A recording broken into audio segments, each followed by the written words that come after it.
discover the untold story of the Caldwell twins, how two young Southern women defied society, escaped slavery, and risked everything for forbidden love in 1847 Georgia. Welcome to this journey into one of the most unsettling stories ever recorded in Georgia's history. Before we begin, I invite you to share in the comments where you're watching from and the exact time you are listening to this narration. We are curious to know what places and times of day or night these documented stories reach. The year was 1847, and the Caldwell estate stood proudly among the wide cotton fields of Wilkes County, Georgia. The plantation house, with its grand white columns and wraparound porch, was considered the crown jewel of the region, sitting atop a gentle hill that overlooked nearly 800 acres of land. The Caldwell name held significant weight in local society, not just because of their wealth, but also because of the twin daughters who had become the subject of quiet whispers across the county. Elizabeth and Catherine Caldwell, identical in appearance down to the small birthmark above their right eyebrows, had turned 22 that spring, long past the age when most young women of their social standing were married with children of their own. What few outsiders knew was that behind the carefully maintained image of Southern gentility, a series of events had quietly begun that would eventually unravel the very foundation of the Caldwell legacy. According to county records found during a courthouse renovation in 1952, the twins' mother had died giving birth to them, leaving their father, Thomas Caldwell, to raise them alone. Thomas never remarried, dedicating his life entirely to his daughters and to growing his cotton empire. The first hint that something unusual was happening at the Caldwell plantation appeared in a letter written by the family's longtime housekeeper, Margaret Sullivan, to her sister in Savannah. The letter, dated April 8, 1847, mentioned that the young misses had started spending unusual amounts of time in the quarters, and that the master seemed strangely unconcerned. This letter would later be discovered tucked inside a family Bible, preserved within its pages for over a century. The quarters Margaret mentioned were the slave quarters, a series of small wooden cabins located about half a mile from the main house, just beyond a stand of oak trees that hid them from view. The Caldwell plantation had around 70 enslaved individuals, a modest number compared to some neighboring estates, but enough to work the land and maintain the household. Among them were two men who would become central to the disturbing events that followed. According to plantation records preserved at the Georgia Historical Society, they were listed simply as Samuel and Elijah, both purchased in 1842 from a South Carolina plantation that had fallen into financial trouble. What made Samuel and Elijah unusual, according to accounts compiled decades later by local historian William Hartwell, was their education. Both men had been taught to read and write by their previous owners' children, a dangerous skill that they carefully hid after arriving at the Caldwell plantation. However, this secret did not last. Catherine Caldwell discovered Samuel reading a discarded newspaper in the stables late one evening in the autumn of 1846. Instead of reporting him, Catherine, according to her personal diary recovered in 1964 during the demolition of the old plantation house, began secretly meeting Samuel. Around this time, her diary entries became cryptic, referring to "sis" and "our shared understanding."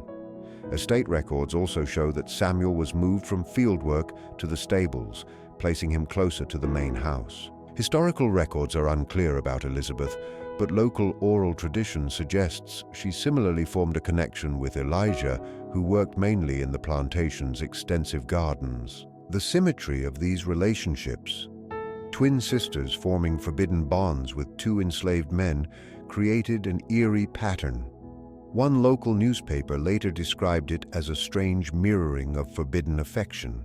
The winter of 1846 to 1847 was unusually harsh in Georgia. Freezing temperatures damaged cotton stores, and the icy roads created a sense of isolation. It was during these cold, lonely months that the relationships deepened. A letter from Thomas Caldwell to his brother in Charleston, dated January 23, 1847, mentions his concern about a strange sadness that had overtaken Elizabeth, while Catherine seemed almost feverishly lively. He wrote, "I fear the isolation of this winter has affected their temperaments in opposite ways." What Thomas did not realize was that his daughters were not suffering from winter blues or cabin fever. They were caught in a dangerous web of secrets and forbidden love that violated every social code of their time.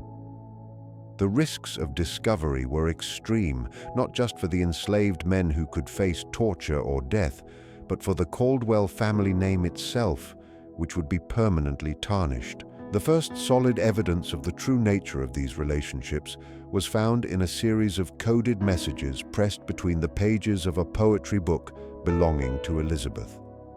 These notes, written on scraps of paper in February 1847, contained arrangements for secret meetings and expressions of devotion. One particularly revealing note read, "The usual place at midnight. The moon will be new, offering cover. He says C and S will join, 4 hearts beating as 2. This shows that the twins were not only aware of each other's forbidden attachments, but were actively coordinating secret meetings. They were acting in concert, using their identical appearance to mislead anyone who might suspect them. The turning point came on March 15, 1847, when Thomas Caldwell announced at dinner that he had arranged marriages for both daughters to the sons of wealthy plantation owners from neighboring counties. Catherine's diary records her reaction as composed outwardly, though inwardly she felt her heart turn to stone. Elizabeth's reaction is not recorded, but later events suggest she shared her sister's defiance. 3 days later, in the early hours of March 18th, something occurred that would forever alter the Caldwell family history. The plantation overseer, James Whitaker, was awakened by what he described in a later deposition as a commotion unlike anything I had heard before. Investigating, he found a small fire in one of the storage buildings near the slave quarters. Though the fire was quickly put out with little damage, the confusion revealed a larger problem. Samuel, Elijah, and the Caldwell twins were gone. Search parties were quickly organized, neighboring plantations alerted, and every road and trail from the Caldwell property was combed. Whitaker's journal notes that the initial assumption was that the enslaved men had escaped and, in a bold act, abducted the Caldwell daughters. A significant reward was offered for their capture, and the search became one of the largest manhunts in county history. Thomas Caldwell, according to those present, became obsessed, barely eating or sleeping as the search continued. What no one knew then, and would not be revealed until much later, was that the fire had been deliberately set by Elizabeth as a distraction. This detail came out in 1868, when a former house servant, Ruth, spoke to a northern journalist documenting antebellum Southern stories. Ruth said Elizabeth had confided in her hours before the fire, instructing her to stay silent about what she knew. The search lasted weeks, spreading to neighboring counties and beyond state lines. Meanwhile, Thomas's health quickly worsened.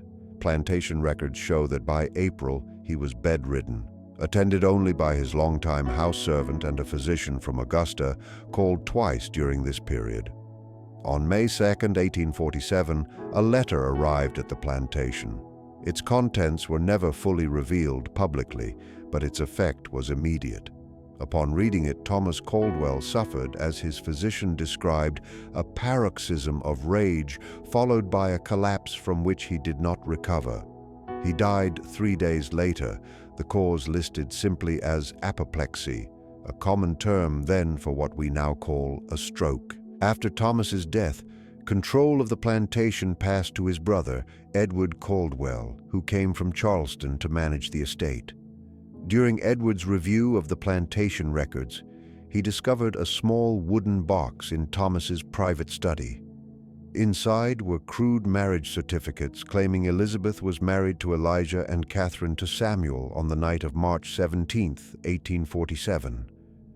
A letter from Catherine explained that the twins had fallen in love with the two men and, knowing their father would never approve, had devised a plan to escape together.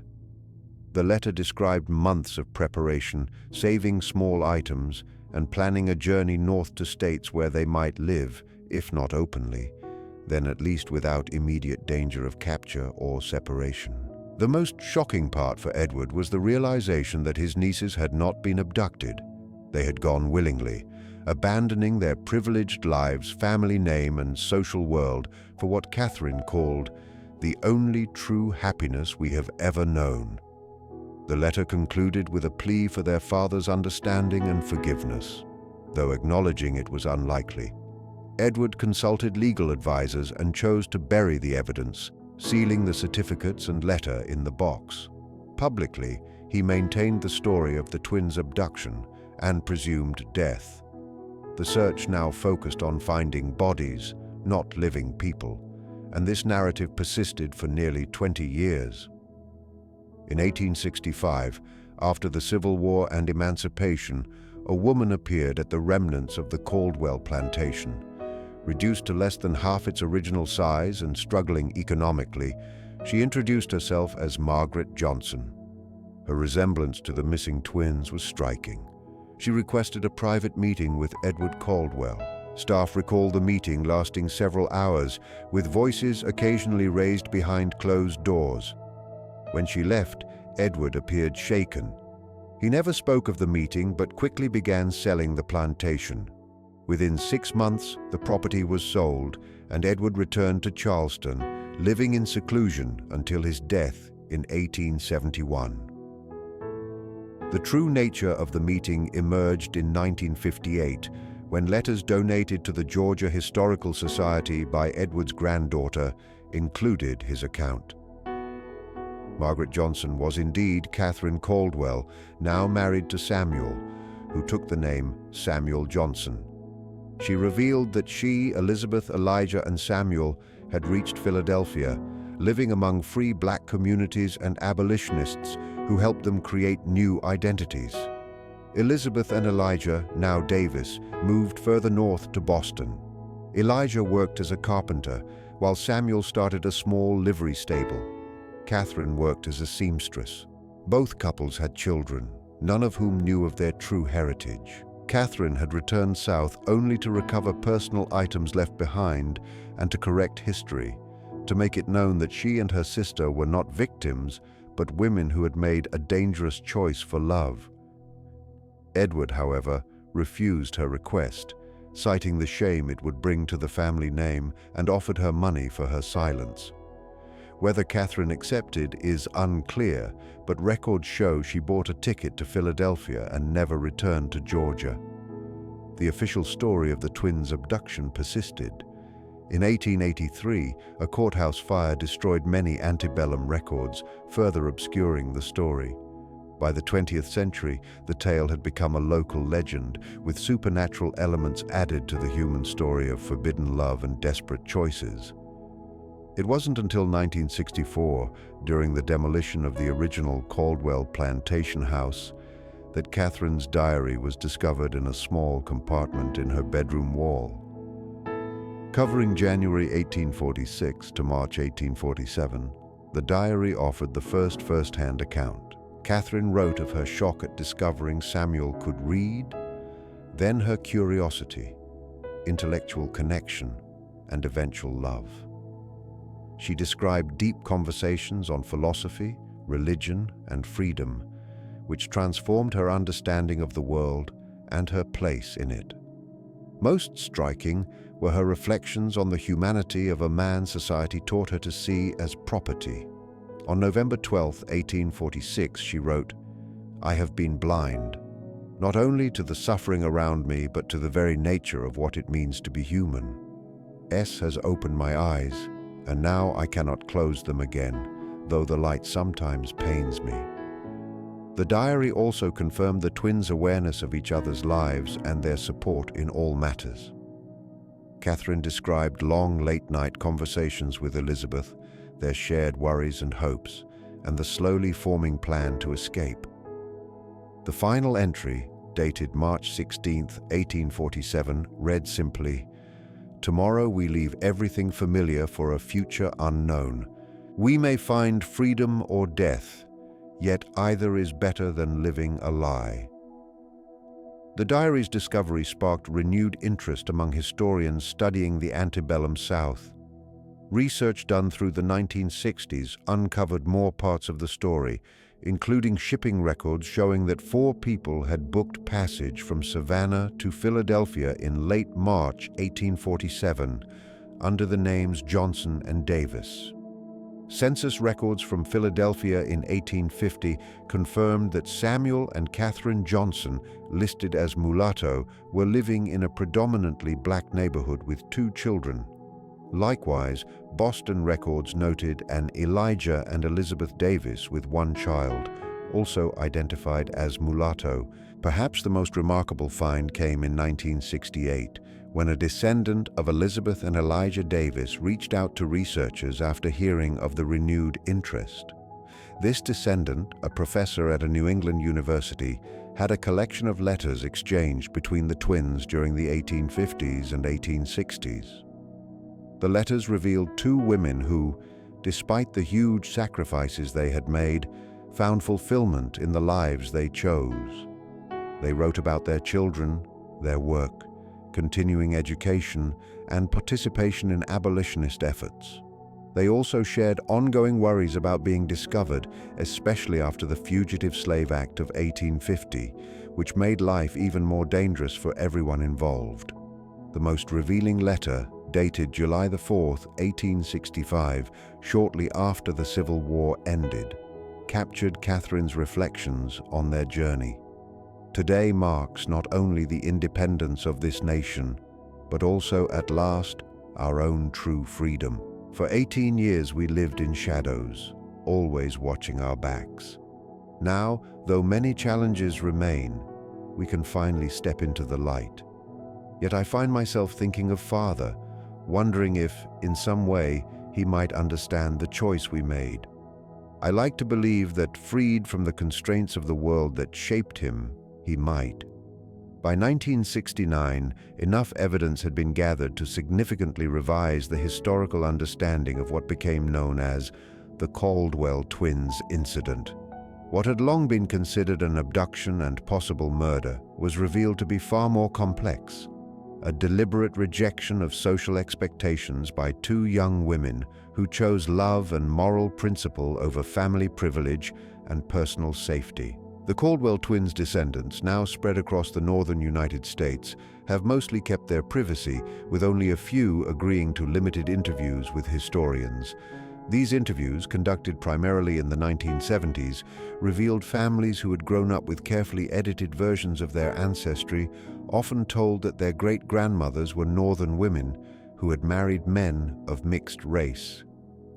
The full truth, that these women were the daughters of a Georgia plantation owner who had fallen in love with enslaved men on the plantation, staged their own abduction, and fled north to build new lives, was frequently not revealed until adulthood, if at all. Some descendants expressed pride in their ancestors' bravery, while others struggled with the complex moral implications of a family history tied to both slave ownership and resistance to slavery. The old Caldwell plantation has since been divided and developed, leaving little to mark the events that took place there. A small historical marker erected in 1972 at the nearest intersection to where the main house once stood makes only a brief reference to the Caldwell family plantation, without mentioning the twins or their extraordinary story. Local attitudes toward the story have changed over time, from initial shock and denial to a more nuanced recognition of its significance as a rare documented case of white Southern women actively rejecting and escaping the slave society in which they were raised. Academic interest has grown, especially among scholars studying resistance to slavery and interracial relationships in the antebellum period. What remains most compelling about the Caldwell twins' story is how it challenges simplified ideas about the antebellum South. It shows the potential for moral awakening even among those who benefited from the existing social order. It demonstrates that personal bonds could sometimes cross the rigid boundaries of race and status, even while highlighting how rare and dangerous such choices were. In Catherine's diary, she wrote, "We did not choose to be born into this world of masters and slaves, but we can choose whether to accept it."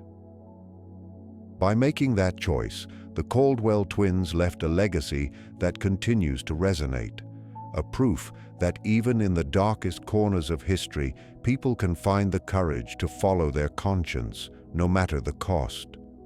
Perhaps the most haunting part of the story is the silence that followed, how the truth was buried and the narrative controlled by those who remained behind. It reminds us that many similar acts of resistance may have been lost to history, leaving us to wonder how many others went unrecorded and forgotten. In the end, what we know of Elizabeth and Catherine Caldwell and of Samuel and Elijah comes only in fragments, diary pages, letters, and official records that tell us when they were born, but not how they lived. Census entries that confirm their existence, but not their dreams. We are left to imagine the courage it took to leave everything familiar behind and step into the night for the promise of something real. The plantation house where they grew up is gone. The fields where Samuel and Elijah labored have changed with time and development.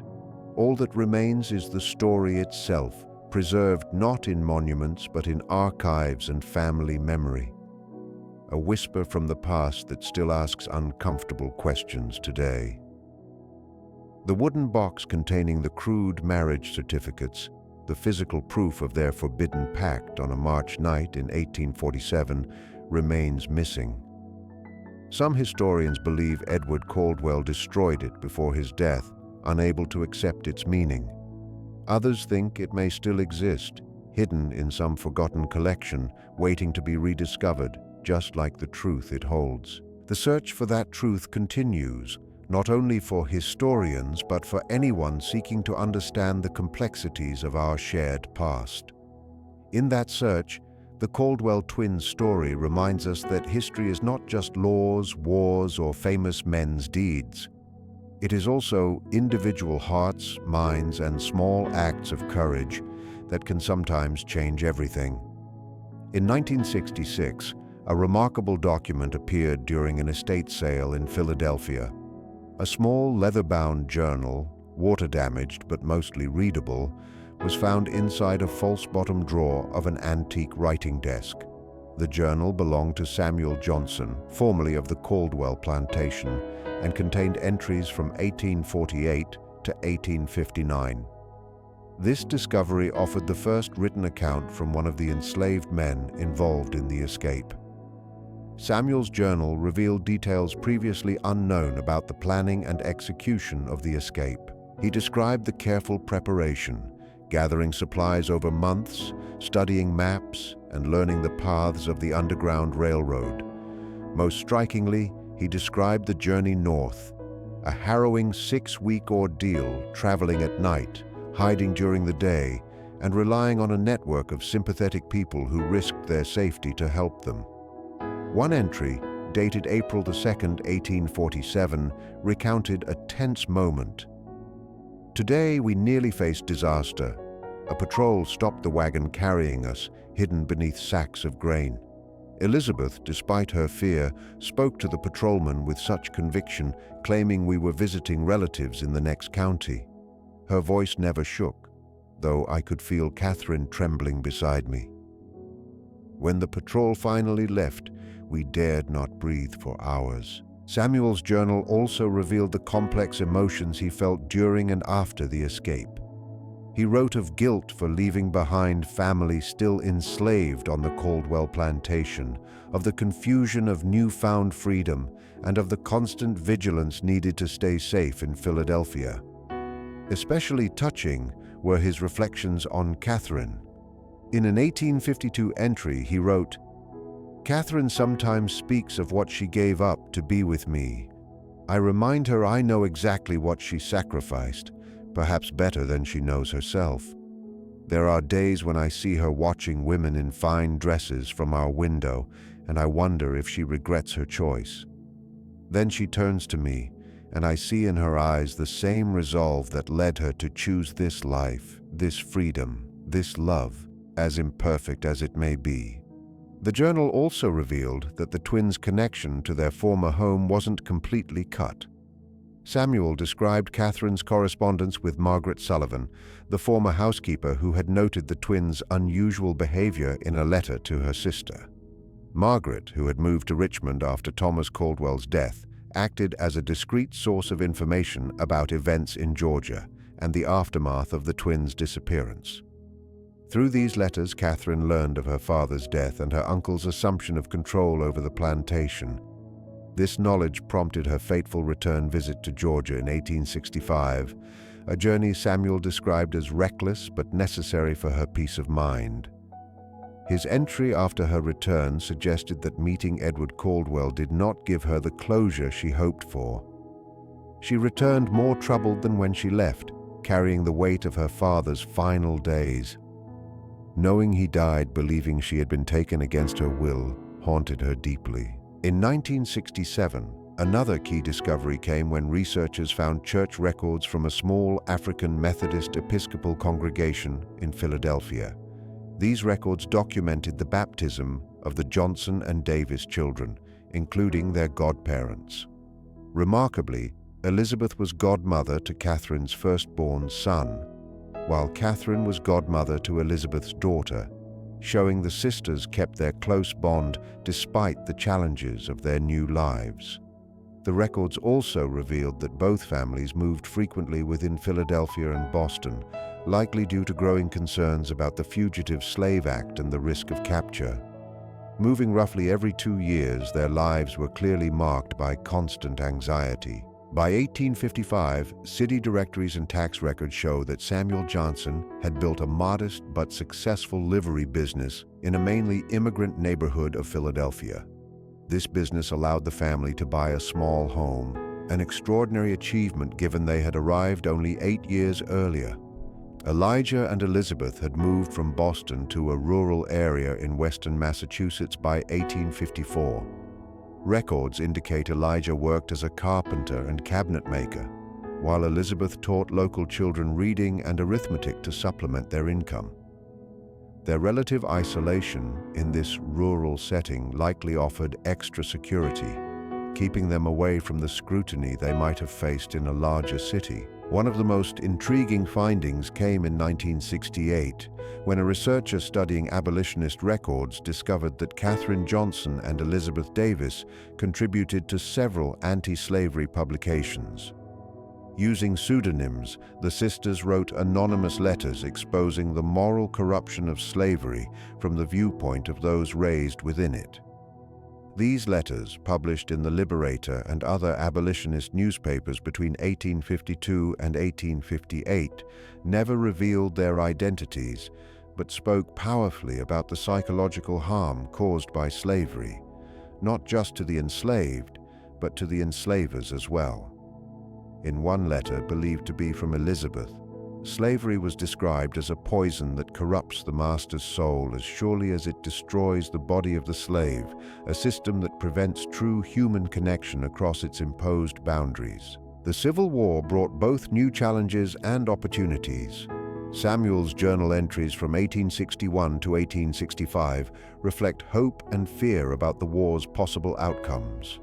He wrote about sending money to support the Union, attending meetings where battlefront news was shared, and the community's anxiety over what a Confederate victory might mean for free black people in the North. A deeply moving entry from January 1863, following the Emancipation Proclamation, reads, "Today marks the beginning of what we have long hoped for." Though the practical effects of the proclamation were limited at first, its moral importance could not be overstated. For the first time, this nation officially declared what we had always understood to be true, that no person has the right to own another.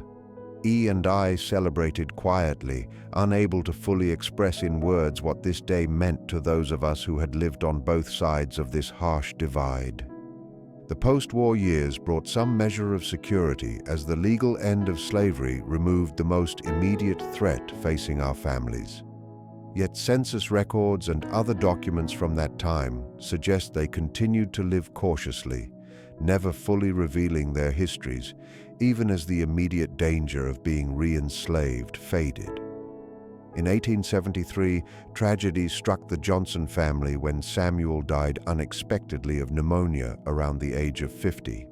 His death certificate, preserved in Philadelphia city records, lists his occupation as business owner and his race as colored, with no mention of the extraordinary life he had led. Catherine never remarried. City directories show she continued running the livery business with her eldest son until 1881, when she sold it and moved to live with her daughter in upstate New York. She passed away there in 1890, around 65 years old.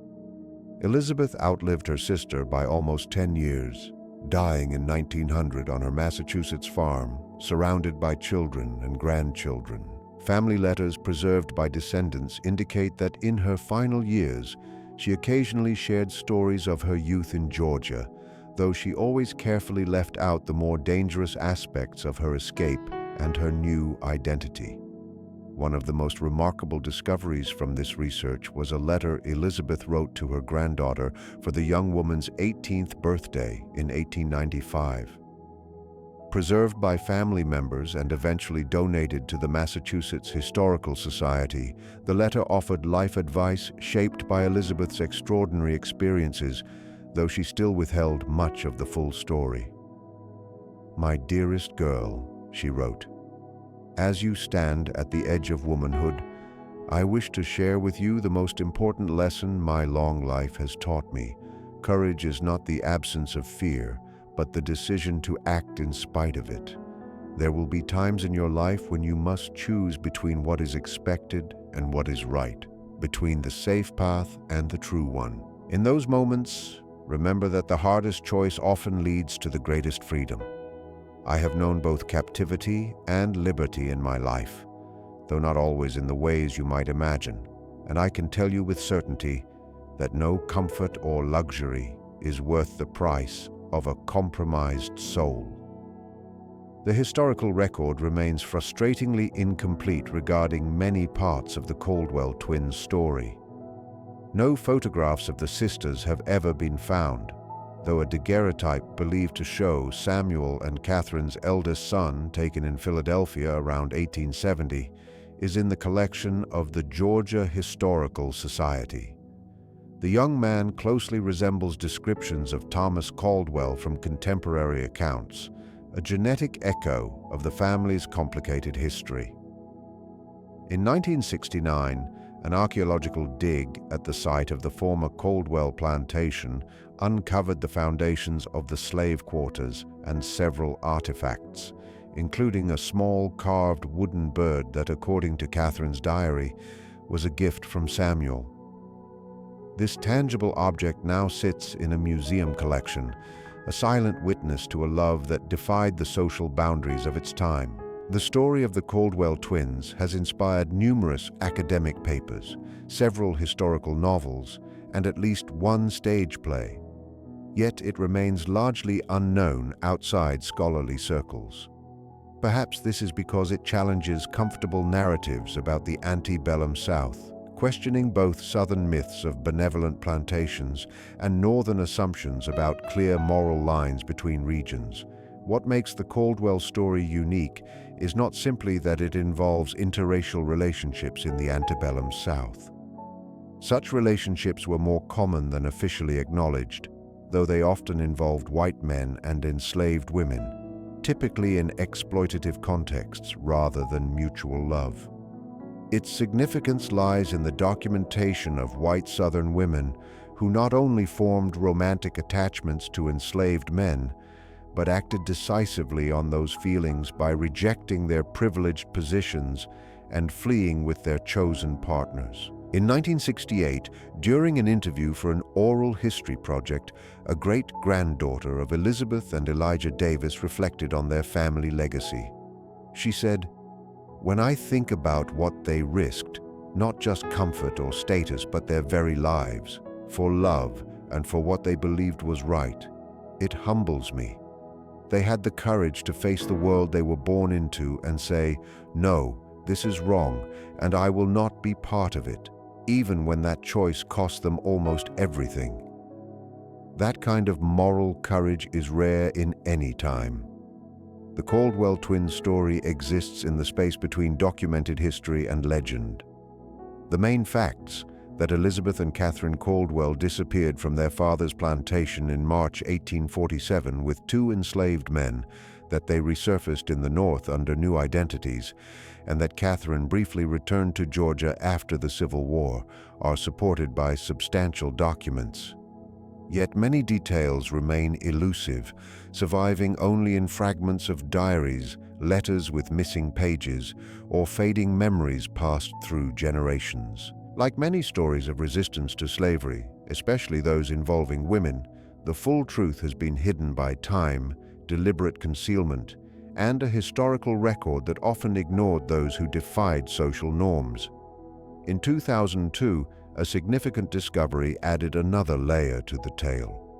During the renovation of a former boarding house in Philadelphia that had sheltered Underground Railroad fugitives, workers found a small cavity in a chimney containing a cloth pouch.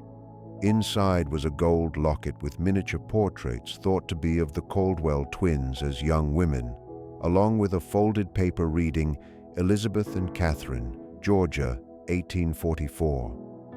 Experts believe Catherine may have hidden the locket before returning to Georgia in 1865, perhaps as protection against the possibility that she might never return. If correct, the locket represents a poignant acknowledgement of the dangers she still faced, even after slavery's legal end.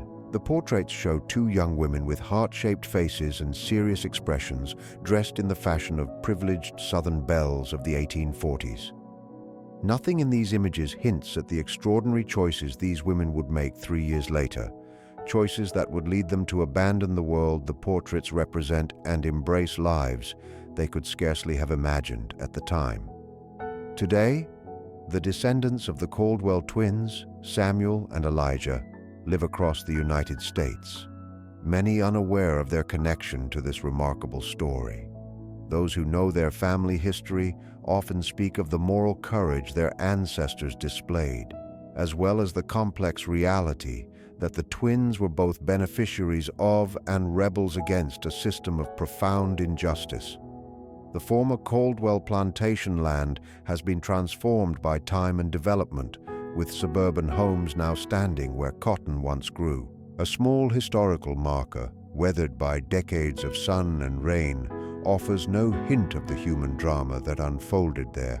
Visitors to the area would never know that this unremarkable intersection was once the site of an extraordinary act of defiance against the most fundamental social institution of its time. Perhaps that invisibility is fitting. The Caldwell twins' story is at its heart about invisible threads connecting humans across imposed boundaries, about quiet rebellions often left unrecorded, and about the courage to imagine a different life than the one society prescribes. In her final diary entry before their escape, Catherine Caldwell wrote, "Tomorrow we step into darkness, not knowing if we will find light on the other side. But even the darkness of uncertainty is better than the false brightness of a life built on others' suffering. Whatever comes, we have chosen our path freely, perhaps the first truly free choice of our lives." That choice, made on a March night in 1847 by 2 privileged young women and 2 enslaved men, continues to echo through time, a testament to the power of individual conscience and the human capacity for moral awakening, even in unlikely circumstances. The sound of that echo grows fainter as the years pass. Those who remembered the story firsthand fade away, documents yellow and crumble, and the physical traces of the Caldwell plantation dissolve into the Georgia soil. Yet it persists, a whisper from the past that still has the power to disturb and inspire, challenging us to examine our own lives, our moral compromises, and our courage, or lack thereof, in the face of injustice. In that sense, the story of the Caldwell twins is not only about the past, but also about the present and the future, about the choices we make, the boundaries we accept or reject, and the kind of world we choose to build or preserve. Their legacy lives not in monuments or markers, but in the ongoing struggle to recognize and honor humanity in ourselves and others, whatever the cost. And so, the story begins and ends with 4 young people stepping into the darkness of a Georgia night, leaving behind all that was familiar for the uncertain promise of freedom. We now know they reached that freedom, imperfect though it was. What we cannot fully know is the courage it took to take that first step, to leave behind the only world they had ever known, to choose an uncertain future over a compromised present. In that moment lies the heart of their story, a moment that continues to resonate through time, inviting us to consider what we might risk for love, for justice, and for the chance to live according to our deepest values rather than the expectations of others. It is a question without a simple answer, yet one worth asking again and again as we navigate the darkness, searching for light.